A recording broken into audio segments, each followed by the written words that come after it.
సీతమ్మ వాగు ఇది భద్రాచలంలోని పన్నసాలకి 1 కిలోమీటర్ దూరంలోనే ఉంటుంది.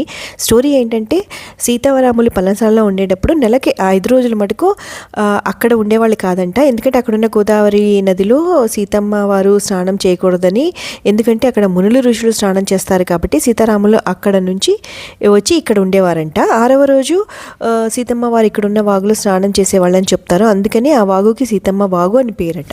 ఇక్కడ ఏమేమి చూడాలంటే అమ్మవారి నారచీర గుర్తులు అనమాట. 5 రంగులలో 25 గజాల పొడవు ఉంటుంది. అండ్ సీతారాములు కాలక్షేపం కోసం అక్కడ ఆడుకునే వామన గుంటలు వాళ్ళు స్వయంగా తయారు చేసుకున్నారంట. మొత్తం 14 గుంటలు. ఆ వాళ్ళు లేని సమయంలో ఒక ఋషి వచ్చి 10 గుంటలు ధ్వంసం చేశారని, ధ్వంసం చేసిన వెంటనే ఆయన రక్తం కక్కుకొని చనిపోయారని చెప్తారు.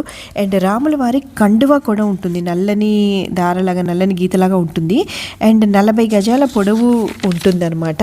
అండ్ లక్ష్మణుడు శూర్పణఖి ముక్కు చెవులు కోసిన స్థలం కూడా ఇక్కడ ఉంటుంది అని చెప్తారు. అది ఆ స్థలం అని చెప్తారు.